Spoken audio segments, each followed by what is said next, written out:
हमारे मंत्री लगातार इस समीक्षा कर रहे हैं और विकास को आगे ले जा रहे हैं। भाई देखिए, चार एमपी वाला मुख्यमंत्री नीतीश कुमार जी और सरदेश सुशील मोदी जी के नेतृत्व में ये निर्णय हुआ था और हम नेता जातीय जनगणना को राष्ट्रीय जनगणना का हिस्सा बनाए जाने को लेकर बिहार की सियासत में हलचल तेज हो गई है। अब इस मुद्दे पर बिहार के दोनों उप मुख्यमंत्रियों ने विपक्ष पर जमकर निशाना साधा है। पहले उप मुख्यमंत्री विजय कुमार सिन्हा ने कहा कि ये ऐतिहासिक फैसला प्रधानमंत्री नरेंद्र मोदी ने राष्ट्र हित में लिया है, जिसकी शुरुआत बिहार में नीतीश कुमार और सुशील मोदी के नेतृत्व में हुई थी।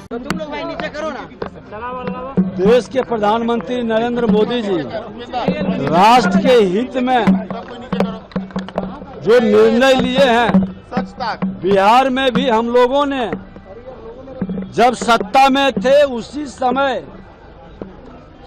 मुख्यमंत्री नीतीश कुमार जी और सरदेश सुशील मोदी जी के नेतृत्व में ये निर्णय हुआ था और हम नेता प्रतिपक्ष के रूप में इसका समर्थन भी किए थे और आज ये पूरे देश में लिया गया है जातीय जनगणना।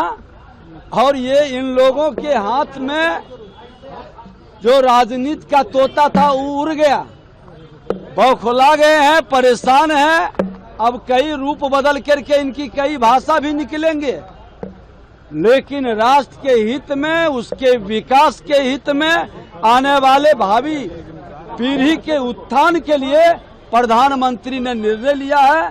स्वागत है और इस निर्णय पर विकास की गति बढ़ेगी। ऐसे परिवारवाद की जमींदारी का जमीन खिसकेगा। ये लोग ज्यादा दिन अब राजनीति नहीं कर पाएंगे। जब जमीन से जुड़े लोग आगे आ जाएंगे तेजस्वी यादव वो क्रेडिट ले रहे हैं कि हमने सरकार में जब मुख्यमंत्री थे तो जाकर मिले और हम करवाए और जश्न मना रहे। अरे तेजस्वी यादव जी 15 साल अवसर मिला था, क्यों नहीं बोल पाए थे? ये निर्णय तो जब बीजेपी सत्ता में थी तब हुई थी, आप तो उस समय विपक्ष में थे। ये लोग सिर्फ भौकाल बनाता है, करनी कथनी में समरूपता नहीं है।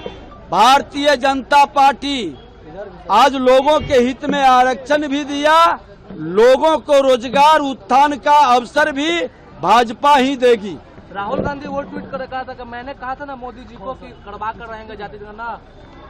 राहुल गांधी जी को लंबे समय तक सत्ता में अवसर मिला, सिर्फ बात बना रहे हैं। जातीय उन्माद फैलाने का, समाज को बांटने का, सामाजिक सौहार्द खत्म करने का सिर्फ रणनीति राजद कांग्रेस के कल्चर में समाया है। लेकिन भाजपा एक राष्ट्र श्रेष्ठ राष्ट्र, सबका साथ, सबके विकास के भाव को ईमानदारी से निभाता है।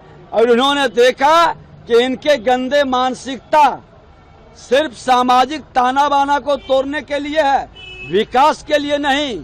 प्रधानमंत्री जो निर्णय लेते हैं उसकी अगली प्लानिंग भी उत्थान और कल्याण का कर लेते हैं। इसके बाद उप मुख्यमंत्री सम्राट चौधरी ने भी विपक्ष पर हमला बोला और कहा कि प्रधानमंत्री मोदी ने वो सपना पूरा किया है जो वर्षों से सभी दल देख रहे थे। जिस तरह देश के यशस्वी प्रधानमंत्री जी ने इस देश के सपनों को साकार करने का काम किया और जातीय जनगणना की शुरुआत की।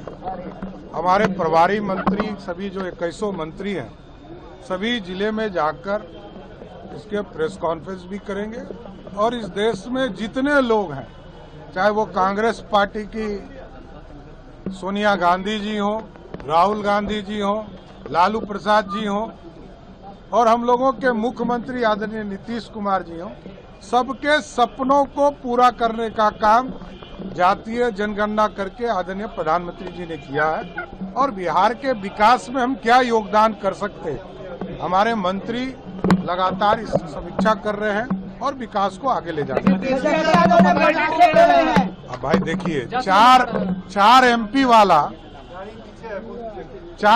वाला को क्या क्रेडिट दूं मैं?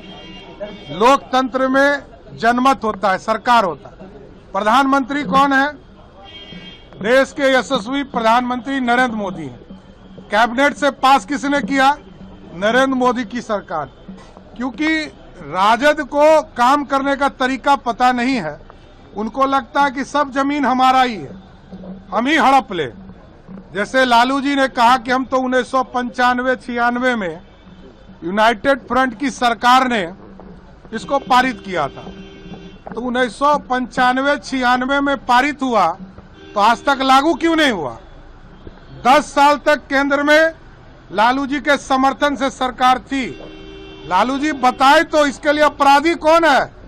कांग्रेस पार्टी अपराधी है कि आप अपराधी हैं? कि 10 साल, आज लगभग 30 साल पहले जो आपने कानून बनाया, आदेश पारित किया, वो लागू ही नहीं हुआ। ये कौन घोटाला है? और सोनिया गांधी जी को इसलिए मैं याद कराता हूं कि इस देश में राजीव गांधी जी की चर्चा वो करती हैं कि राजीव गांधी जी ने सपना देखा था कि महिलाओं को आरक्षण मिले, किसी ने आरक्षण नहीं दिया, और लालू जी ने तो कॉपी ही फाड़ दिया था बिल का। तो आप याद कीजिए, सबका सपना मोदी जी पूरा करते हैं। ये बेचारे लोग सिर्फ क्रेडिट ले सकते हैं, ये लोग हल्ला कर सकते हैं, यही काम है इन लोगों के पास। कांग्रेस पार्टी हो या राष्ट्रीय जनता दल हो, ये सिर्फ हल्ला कर सकती है, इससे अधिक रोल नहीं। दोनों उप मुख्यमंत्रियों के बयान से साफ है कि भाजपा अब जातीय जनगणना को लेकर विपक्ष को घेरने के मूड में है, जबकि राजद और कांग्रेस इसे अपनी उपलब्धि बताकर श्रेय लेने की होड़ में लगे हुए हैं।